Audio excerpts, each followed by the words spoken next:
Οι άνθρωποι σαν και εσάς, σας διακόπτω, δεν γερνούν ποτέ. Να όμως που αρρωσταίνουν και είναι κάτι χειρότερο. Ο θάνατός της μόλις 3 μέρες μετά τα γενέθλιά της στις 23 Ιουλίου του 1996 προκάλεσε μεγάλη συγκίνηση και βύθισε στο πένθος τη χώρα.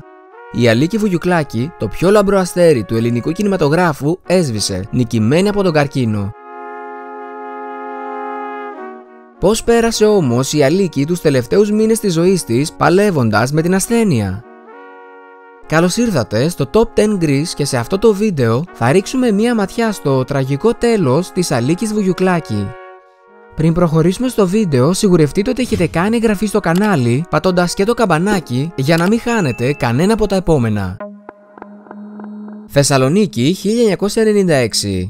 63 μέρες πριν φύγει από τη ζωή, η Αλίκη Βουγιουκλάκη, ενώ ετοιμάζεται να πρωταγωνιστήσει στο musical «Η Μελωδία της Ευτυχίας», αρχίζει να μην αισθάνεται καλά. Η κούραση της φάνηκε και στους συνεργάτες της και όλοι προσπαθούσαν να την πείσουν να σταματήσει τις παραστάσεις. Η ίδια αρχικά αγνοούσε τα σημάδια. Καταλαβαίνει όμως ότι κάτι δεν είναι εντάξει με την υγεία της.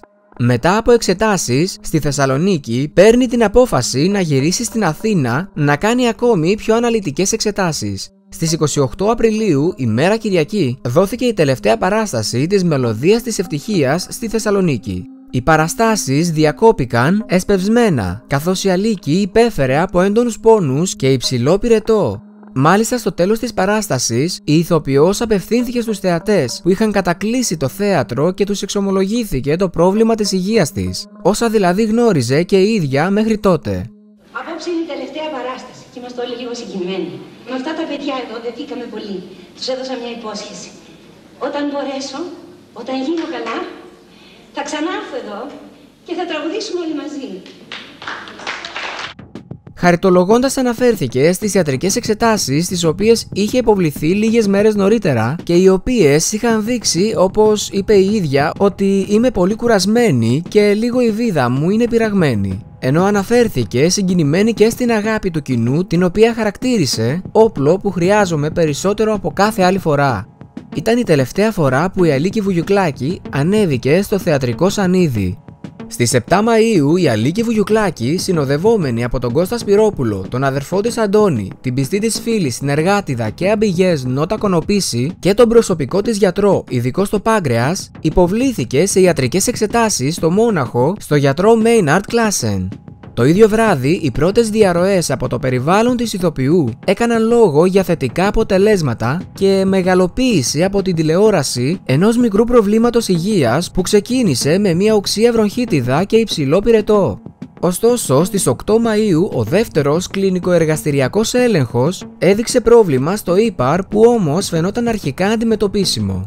Οι γιατροί συνέστησαν νέες αναλυτικότερες εξετάσεις στην ηθοποιό που επέστρεψε στην Αθήνα στις 10 του μηνός. Συγκεκριμένα υποβλήθηκε σε ενδοσκοπική κολοαγκαιοπαγκρεατογραφία, οπότε και διαγνώστη με κακοήθη όγκο στο ύπαρ. Το πρόβλημα στο σηκώτη υπάρχει. Υπάρχει, αλλά αντιμετωπίζεται. Κατά την επιστροφή της, μιλώντας σε δημοσιογράφους, η Αλίκη παραδέχτηκε: «Είναι μεγάλο το πρόβλημα που έχω. Πιστεύω, είμαι σίγουρη, ελπίζω ότι θα το ξεπεράσω». Ενώ παράλληλα ζήτησε να κρατηθούν χαμηλοί τόνοι από τα ΜΜΕ σχετικά με το πρόβλημα της υγείας της. Συμπτωματικά, μία αντίστοιχη δήλωση είχε κάνει και η Μελίνα Μερκούρη, αναχωρώντας για τις Ηνωμένες Πολιτείες στις τελευταίες της επίσημες δηλώσεις πριν το θάνατό της. «Ελπίζω, πιστεύω, είμαι σίγουρη ότι δεν είναι τίποτα σοβαρό και ότι γρήγορα θα σας ξαναδώ», είχε πει τότε η Μελίνα. Πριν την αναχώρηση από το Μόναχο, τα αποτελέσματα των εξετάσεων είχαν σταλεί στον οικογενειακό γιατρό της οικογένειας Βουγιουκλάκη στην Αθήνα, ο οποίος διαπίστωσε κίστη στην ουρά του παγκρέατος. Στις 15 Μαΐου η Αλίκη Βουγιουκλάκη αναχώρησε για τη Βοστόνη, προκειμένου να εισαχθεί στο Γενικό Νοσοκομείο Μασαχουσέτης, όπου θα υποβαλόταν σε ιστολογική διαγνωστική επέμβαση και θα άρχιζε θεραπεία υπό τον καθηγητή Dr. Warsaw. Εμφανέστατα τρακαρισμένη, φορώντας μεγάλα μαύρα γυαλιά και έχοντας στον πλευρό της τον Κώστα Σπυρόπουλο, η Αλίκη μίλησε στην κάμερα του Sky μέσα από το αεροπλάνο. «Σήμερα κάνω την πιο κρίσιμη εξέταση για την περιπέτεια της υγείας μου. Πιστεύω πως θα τα βγάλω πέρα. Θέλω να σας ευχαριστήσω και να σας υποσχεθώ ότι θα τα βγάλω πέρα. Ένα θέλω να σας παρακαλέσω. Προσευχηθείτε κι εσείς για μένα. Άγνωστη στην Αμερική, η Αλίκη Βουγιουκλάκη εξέπληξε τους γιατρούς με το κουράγιο της, ενώ η ίδια φέρεται να δήλωσε στα αγαπημένα της πρόσωπα και σαν άρρωστη είμαι επαγγελματίας. Στη Βοστόνη δεν έμεινε περισσότερες από 3 ημέρες, οπότε επέστρεψε στην Αθήνα. Έκανε την τελευταία της επίσημη δήλωση μπροστά στις κάμερες, πιο ανθρώπινη και αληθινή από ποτέ. Αλλά στο θέμα της υγείας μου, θα ήθελα να αφήσετε να έχω εγώ την πρωτοβουλία. Γιατί είναι ένα θέμα που χρειάζεται διακριτικότητα, λεπτότητα. Στις 21 Μαΐου νοσηλεύτηκε σε σουίτα του 1ου ορόφου του ιατρικού κέντρου, συνεχίζοντας τη θεραπεία της. Εκεί θα παρέμενε μέχρι το τέλος.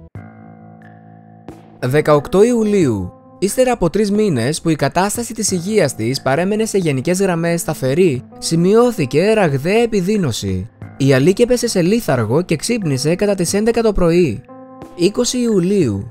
Τα γενέθλια της Αλίκης γιορτάστηκαν στη σουίτα του ιατρικού κέντρου. Η ίδια είχε ζητήσει από τους γιατρούς να της επιτρέψουν να τα γιορτάσει εκτός νοσοκομείου. Όμως η επιδείνωση των τελευταίων ημερών δεν επέτρεψαν κάτι τέτοιο. 21 Ιουλίου. Οι γιατροί μιλούσαν πλέον για κατάσταση μη αναστρέψιμη, καθώς οι ζωτικές λειτουργίες της ηθοποιού μειώνονταν σταδιακά. Η επιδείνωση συνεχίστηκε και τις επόμενες μέρες, μέχρι που στις 10 και 4 το πρωί της Τρίτης, 23 Ιουλίου, η Αλίκη Βουγιουκλάκη πέρασε πλέον στην αιωνιότητα και στην περίπτωσή της δεν πρόκειται για υπερβολή. Οι γιατροί ανακοίνωσαν την δυσάρεστη είδηση στα γεμάτα αγωνία αγαπημένα της πρόσωπα στις 10 και 27. Δυστυχώς η κατάσταση της Αλίκης είναι συνεχώς επιδεινούμενη. Είναι αναστρέψιμη?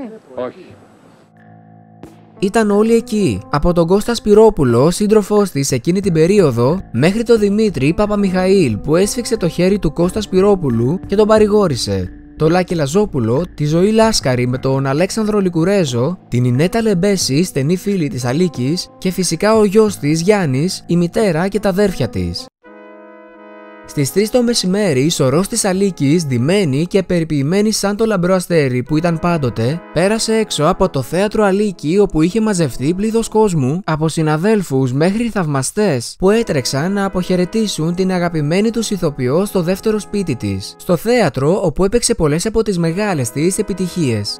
Η κηδεία της μεταδόθηκε ζωντανά στην τηλεόραση και σύμφωνα με τις μετρήσεις από όλους τους τηλεθεατές που έβλεπαν τηλεόραση εκείνη την ώρα, οι 9 στους 10 παρακολουθούσαν τη ζωντανή μετάδοση. Η εθνική στάρ της Ελλάδος, όπως την αποκαλούσαν και αποκαλούν οι θαυμαστές της, έφυγε από τη ζωή, αλλά άφησε πίσω της μια ολόκληρη κληρονομιά για να τη θυμόμαστε για πάντα. Ζήλευε, καταλαβαίνεις, με ζήλευε. Και εγώ θέλω να γίνω βεντετάρα, θέλω να γίνω στάρ. Πώς και πότε όμως κατάλαβε η Αλίκη ότι πλησιάζει το τέλος της. Όπως λέγεται, ένα χρόνο πριν τον τραγικό θάνατό της, είδε ένα όνειρο που δεν ξέρει κανείς μέχρι τώρα αν ήταν απλά ένα κακό σημάδι ή ένα τυχαίο γεγονός. Από το 1995 είχε αρχίσει να νιώθει ότι πλησιάζει το τέλος της. Στο προφητικό όνειρό της είδε πως βρισκόταν στην Επίδαυρο και ξαφνικά μέσα στο αρχαίο θέατρο έπεσε δίπλα της χτυπημένο ένα τεράστιο μαύρο πουλί. Η αγαπημένη ηθοποιός είχε θεωρήσει ότι προμήνυε κάτι φοβερό, ότι ο θάνατος απειλούσε να τη βρει επάνω στη σκηνή, γεγονός που συνέβη την επόμενη χρονιά. Η Αλίκη έχει μείνει στη θύμηση του κόσμου ως ένα πλάσμα λαμπερό, χαμογελαστό, αλλά και δυνατό. Με δύναμη και επαγγελματισμό, όπως είπε η ίδια, αντιμετώπισε και την ασθένειά της. Μάλιστα, 2 δεκαετίες μετά το χαμό της, ο γιατρός Σωτήρης Αδαμίδης, που είχε αναλάβει την Αλίκη, έκανε κάποιες αποκαλύψεις για την ηθοποιό σε μία συνέντευξή του. Σχετικά με την προσωπικότητα και το χαρακτήρα της, έχει πει: «Στις τακτικές μου συνομιλίες μαζί της και τις συχνότατες επισκέψεις, γνώρισα μια κυρία που απολάμβανε την ειλικρίνεια με την οποία την προσέγγιζα. Στην αρχή με δυσκολία δικαιολογημένη, ενώ μετά με χιούμορ και χαμόγελο και γλυκύτητα που σκλάβωνε. Όπως τη στιγμή που τελειώνοντας ένα βράδυ πολύ αργά την επίσκεψη και ρωτώντας «Θέλετε κάτι άλλο, κυρία Βουγιουκλάκη?» μου έκανε νεύμα λέγοντας ψιτ, κύριε Αδαμίδη μας, ελάτε να σας κεράσω κι εγώ κάτι που έφτιαξα με τα χεράκια μου». Και έβγαλε από το κομοδίνο ένα βαζάκι με γλυκό. Το οποίο εγώ νόμιζα ότι θα μου το έδινε να το πάρω σπίτι γιατί ήταν πολύ αργά. Εκείνη όμως πάντα χαμογελώντας με το ίδιο εφηβικό χαμόγελο που γνωρίσαμε από τις ταινίες της μου είπε «Όχι, όχι, έλα εδώ, θα κοινωνήσεις». Και μου έδωσε με το κουταλάκι να δοκιμάσω το γλυκό που εκείνη είχε ετοιμάσει. Ο γιατρός ανέφερε άλλη μια ξέχαστη στιγμή με την Αλίκη. Από εκείνη τη φοβερή φράση που μου είπε ένα βράδυ τελειώντας την επίσκεψη πολύ αργά. Θέλετε κάτι άλλο, κυρία Βουγιουκλάκη? Θέλω να ζήσω, κυρία Αδαμίδη, να ζήσω. Πάντως ένα είναι σίγουρο. Η Αλίκη Βουγιουκλάκη κατάφερε και εξακολουθεί να ζει στις μνήμες μας μέσα από τις ταινίες της, όσο καμία άλλη ηθοποιός στη χώρα. Με συγχωρείτε, ήταν τυχαίο. Τυχαίο, αλλά ωραίο.